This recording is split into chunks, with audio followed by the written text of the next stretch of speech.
Oftentimes, you hear at the beginning of meetings that their stories disclose in a general way what they used to be like, what happened, and what they're like now.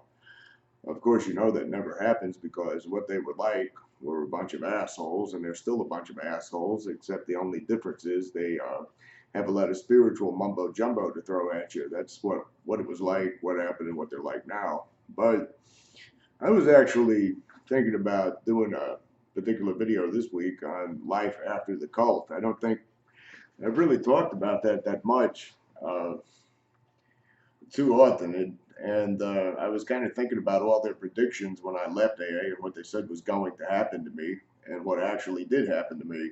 In other words, my own story is not disclosing in a general way because this is my own personal experience with leaving the cult of Quackholics Anonymous and finally getting away from them. What happened and what I'm like now. I mean, what happened, of course, I've talked about this in previous videos. I was more or less drunkenly pushed out at the time, and my life was pretty much in horrifying shambles. You know, they were always talking about this bottom that they were experiencing when they first got in there, and you know, typical cult talk and all of that. But I was pretty much in tatters when I finally was pushed away from it, and yeah, and to be honest, it was one of the best things that could have ever happened to me. At the time, I couldn't see that. At the time, I couldn't see uh, how being such a horrifying drunk in AA with constant relapses, unable to put any real time together, and being the butt end of all those assholes' jokes, or being pretty much an outcast, how that would have ever benefited me in some way. But I can honestly say that that was also one of the greatest things that could have ever taken place in regards to the cult, because it was having that all happen to me that, pretty much utterly ruined it to the point that there was no way I could buy into their lies and their garbage and their crap any longer. But when I first left, uh, let's see, what was one of their predictions? They said I was never going to be able to successfully stop drinking. They said I was going to drink myself to death. They said that I would never sober up.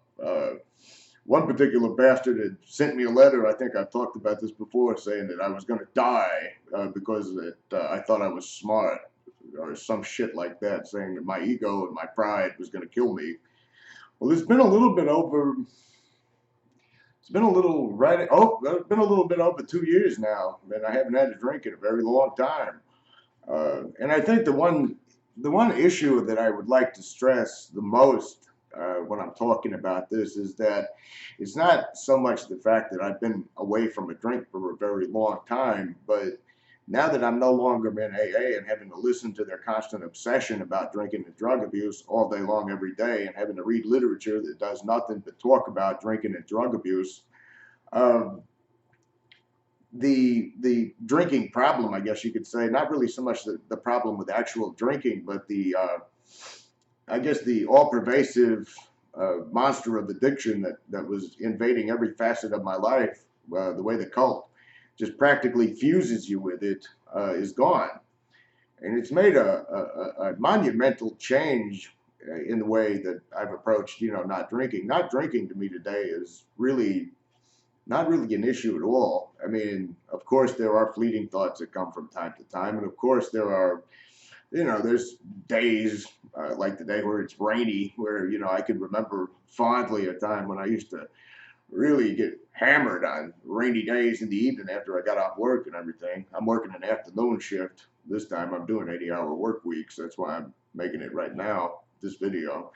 But the actual idea of, I cannot drink, I'll never be able to drink again, I got to go to meetings, I got to talk to these fucking morons, and I got to listen to their garbage. Once all of that was subtracted out of my life, when it was no longer a constant factor, after I went through the I guess, post AA trauma, or PTSD almost, or whatever you want to call it, it was horrifying trying to get all of that garbage that I had been fed for so long and for so many years, that destructive narrative, out of my mind.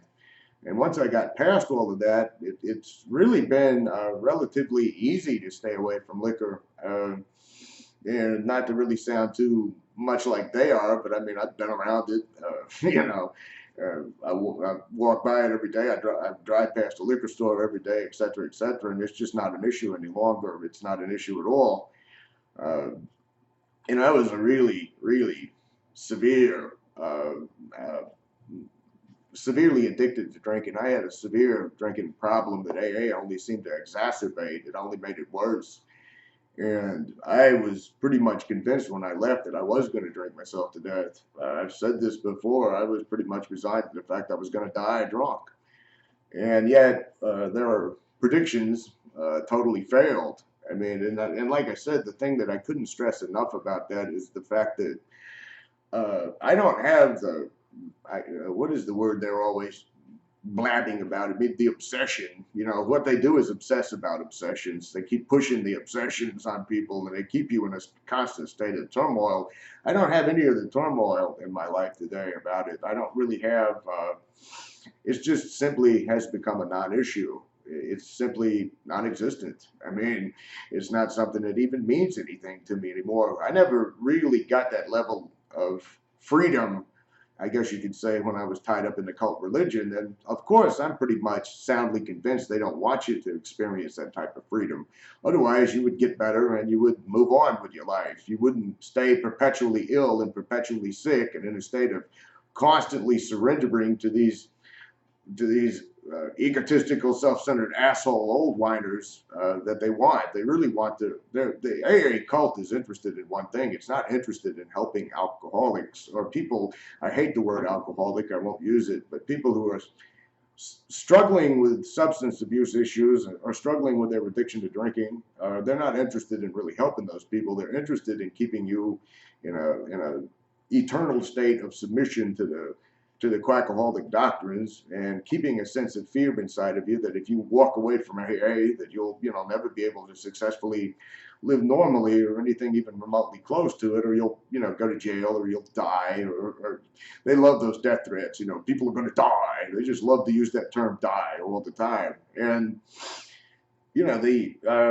I guess the one thing that I would like to stress when I'm talking about this is that the first few months after leaving Quackholics Anonymous, I've encountered a lot of people on the web and on the social media, that when they first leave the cult, they're kind of having almost like cult withdrawal, uh, which makes sense to me. I mean, I know it's going to sound strange, someone that despises AA as much as I do, and someone that cannot really find one single good thing to say about AA at all, to say that I can relate to post cult withdrawal, but I can actually do that because it had been, it invaded every facet of my life for so long and for so many years, unfortunately, that I was really left with this big bottomless hole when I was finally torn away from all of it. Where am I going to go every night? Where am I going to hang out with people every night? And, here we are 2 years later, and I can't imagine wanting to go hang out with people every night. I can't imagine wanting to sit in a group of people every night.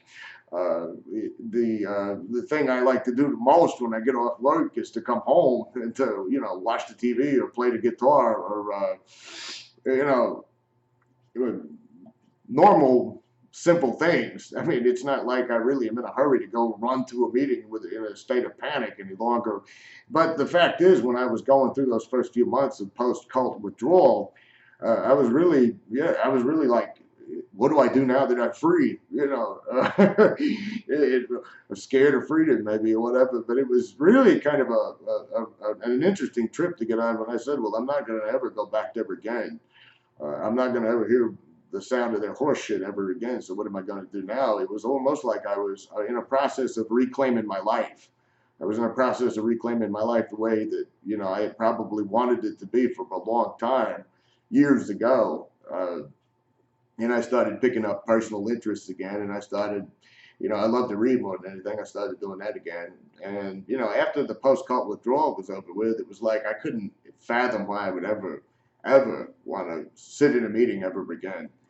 And on a side note, to show you a little bit about the evolution of that, I was out of town a few months ago, and I was visiting someone, and I went to a SMART meeting.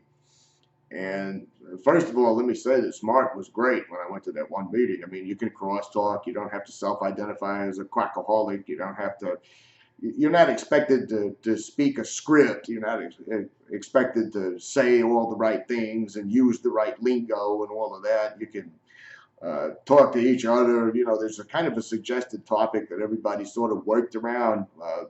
Nobody really, you know, totally had to parrot what the last 5 people said and everything. And it was a very relaxing environment. It was a very, you know, pleasant environment. It's what I think a self-help group should be, which is a group of people trying to help each other, not indoctrinate people into their cult religion.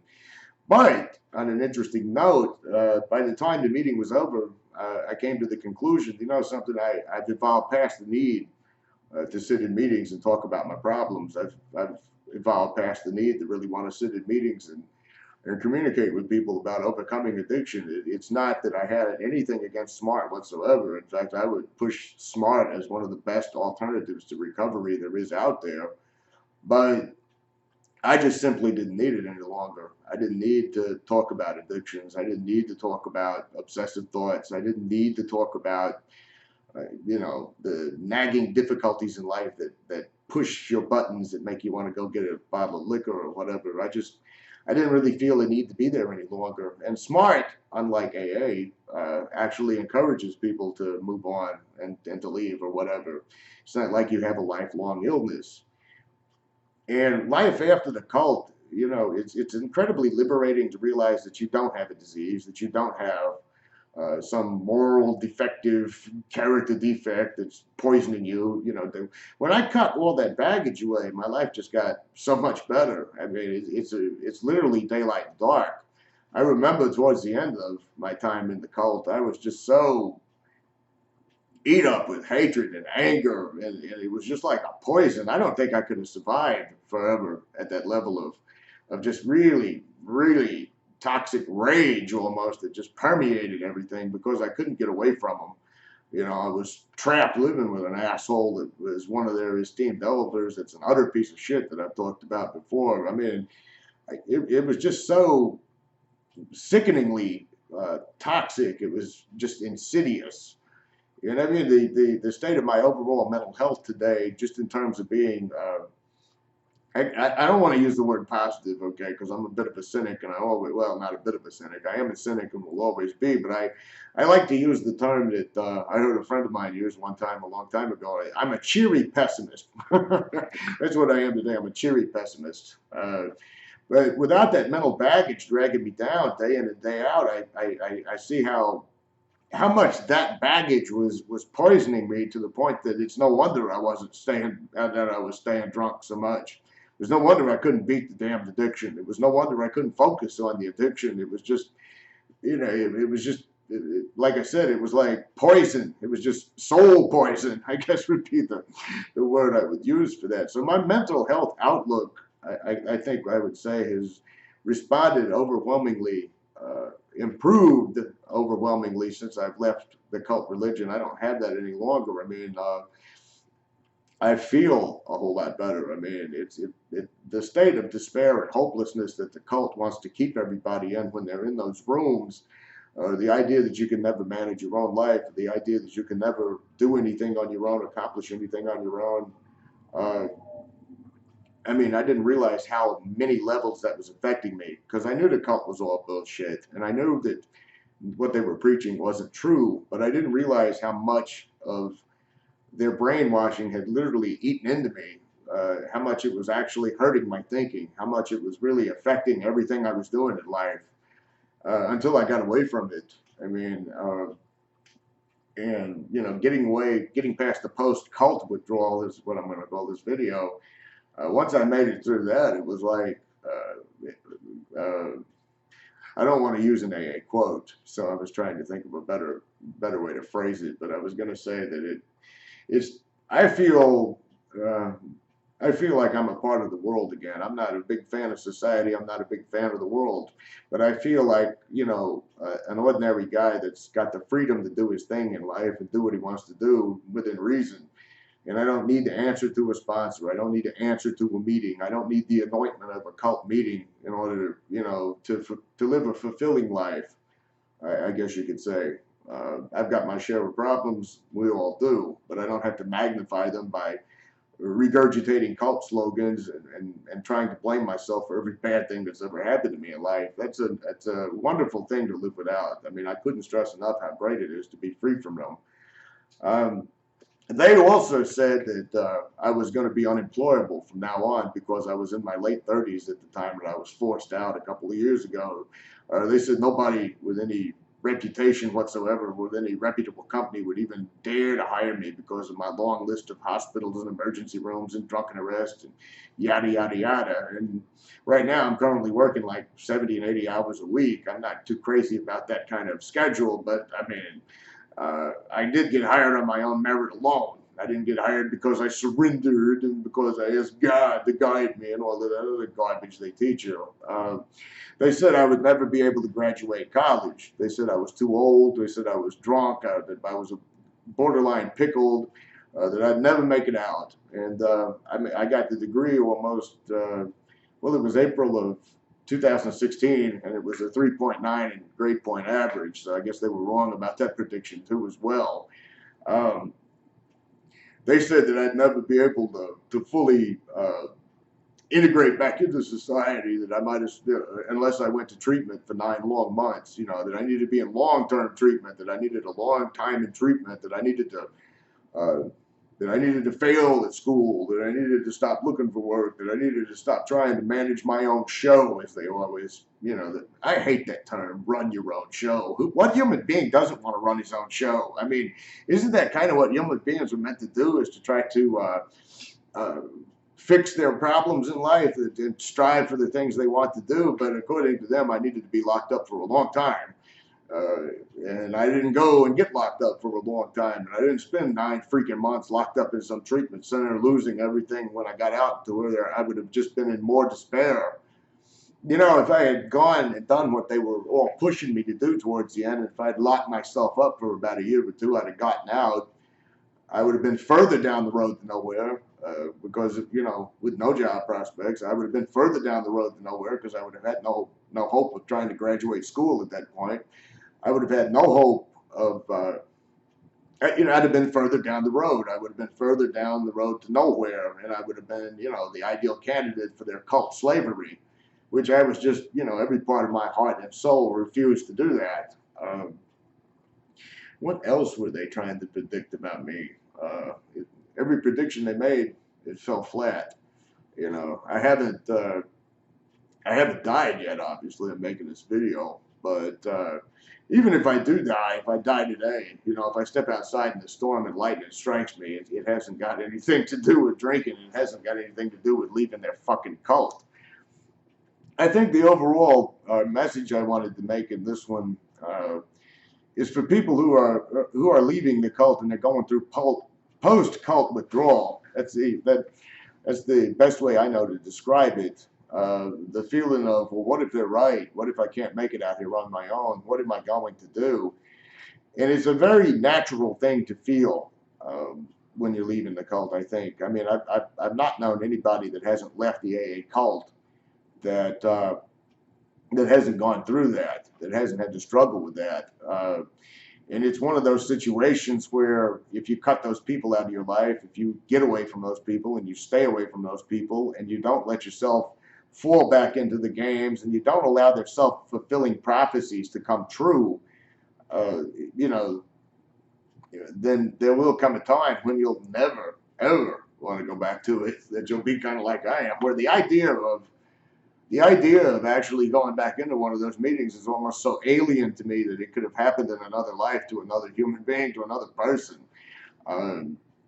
But I think post-cult withdrawal is a very real thing. I mean, someone like me who just utterly hated AA, that utterly despised AA, that knows AA is a lie, that knows AA is a cult religion, I still felt like, oh my God, you know, I'm out here on my own and there's nobody to help me with my drinking problem, which is really comical and really illogical when I examine it now, because obviously they weren't helping me with my drinking problem then.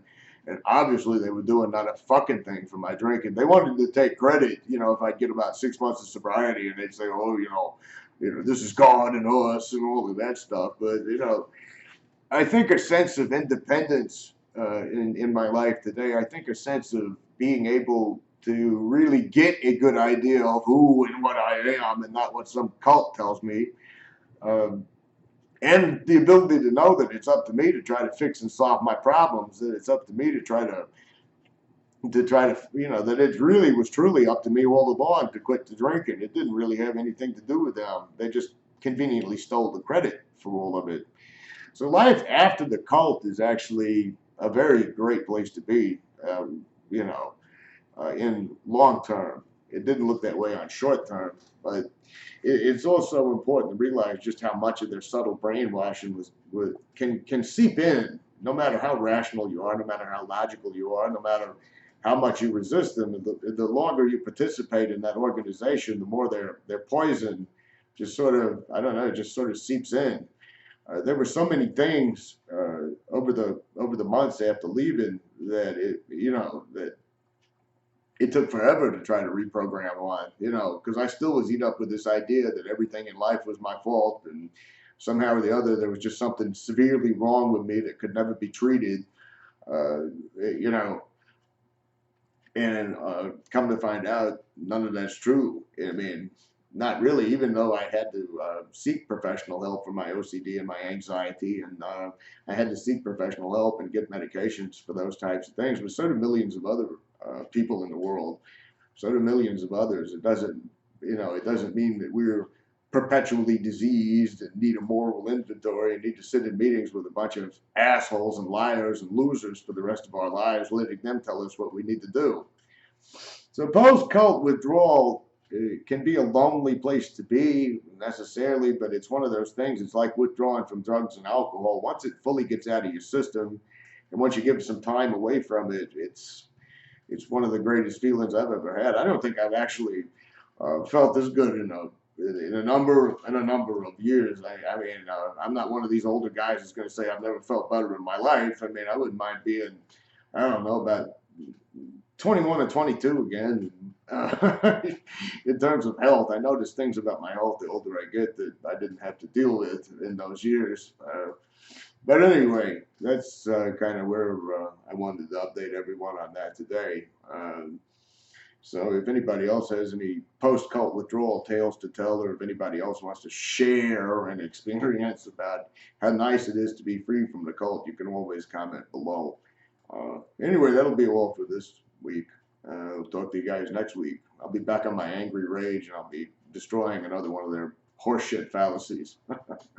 Till next time.